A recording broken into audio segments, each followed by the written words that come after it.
Hi everyone, my name is Jenna Catramano, and today I'm going to be taking a look at Mira's case study and discussing how her family relationships, social support, and community resources all influence her overall recovery and well-being.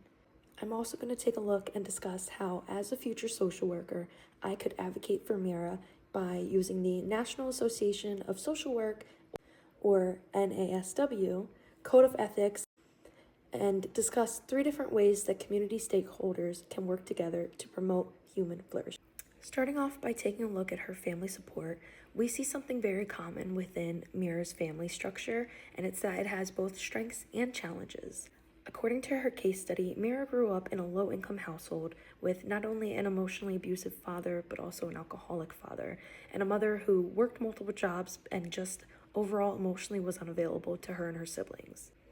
While these parental factors contributed to Mira's overall low self-worth, depression, anxiety, she was able to maintain a really close relationship with her siblings and bonding throughout this experience together with them. Her relationship with her siblings is a strength and becomes a really important protective factor in her recovery process. The emotional support that Mira receives from her siblings may help reduce feelings of isolation, encourage her treatment participation, and even provide a sense of belonging throughout all the chaos and confusion in her life.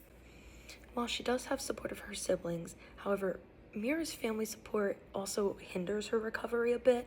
The case explains that Mira's family's cultural beliefs really discourage seeking counseling, which may cause Mira to hide her therapy sessions and information. The secrecy of this may increase stress or guilt. It will also limit the emotional support that Mira is able to receive from her family. Typically, people do find comfort within their religious beliefs, but the intensity of which Mira's mother believes in their religious beliefs can also contribute to feelings that mental health struggles mean that you're weak and your faith is not strong enough. If we take a look at the case study, we do see that Mira's friends and coworkers have really important protective factors over her growth. Her coworkers, they encourage her to go and complete her GED, they socialize with her, they provide positive encouragement, while her stable employment also gives herself a sense of structure and daily routine and has opportunities for personal growth. However, there have been several factors completely out of Mira's control that have weakened this friendship support system. Many of Mira's coworkers now work remotely, which limits the amount of in-person interactions that Mira gets to have with them. While she was encouraged to get her GED, Mira does spend a significant amount of time studying in order to do so, which creates a sort of withdrawal from social activities and events. This leaves Mira heavily relying on social media to interact with her friends and family.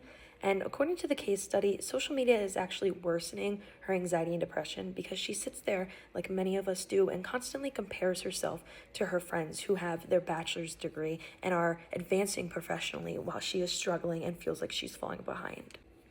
As Mira's acting social worker, I would suggest 3 things to help her overall social support group.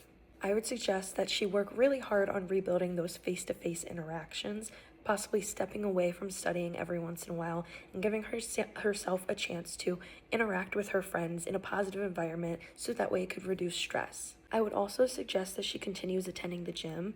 Working out is going to relieve stress and release endorphins. Now, if we step back and take a look at community support, we see the significant role it's playing on Mira's recovery. The case study identifies several community resources, including her healthcare workplace, her GED program, telehealth opportunities, community outreach programs. These resources can all increase access to mental health treatment while reducing barriers since she is living in a rural community. Because Mira does come from a strong religious background, supportive church members could also provide a level of encouragement and friendship, and if they do believe in mental health treatment, providing spiritual guidance as well to help her balance her struggles and her beliefs. Neighbors and community organizations can really assist by connecting Mira with transportation resources, food assistance programs, adult educational services, and affordable wellness programs. However, some aspects of her community may really hinder her recovery. Being in a smaller, rural area, they often have fewer mental health providers and social opportunities and limited healthy food options. The case study points out that there are several fast food restaurants that really limit her ability to make healthy choices, and several liquor stores that also make it difficult to promote healthy living, but may also trigger some childhood trauma flashing back to her father. As her social worker, I would really advocate for Mira using several principles from the NASW Code of Ethics. First, the ethical principle of service requires helping clients find additional resources. I would use my resources and context to help connect Mira to affordable counseling that also provides telehealth services, financial support, and educational support. Second, the principle of dignity and worth of person really means respecting Mira's cultural background while supporting her right to still choose mental health treatment. Rather than criticizing or siding with her family's beliefs, I would help her navigate all the complications respectfully and with boundaries. The third principle I would use is social justice. This would encourage me and other social workers to try and reduce and prevent any barriers that are causing people to struggle with accessing services. I would advocate for the expansion of rural mental health resources, improved access to nutritious foods by finding food banks and helping promote those. Policies that will increase educational opportunities for adults returning to school. So now let's take a look at 3 examples of community collaboration. First, we're going to take a look at healthcare providers, not just social workers like me, but also local mental health agencies and telehealth organizations that can collaborate to increasing access to counseling in these smaller rural towns. Second would be adult educational programs, employers, and nonprofit organizations that could maybe partner in providing GED tutoring, career mentoring, or scholarship opportunities that would improve employment outcomes and self-confidence within others just like Mira.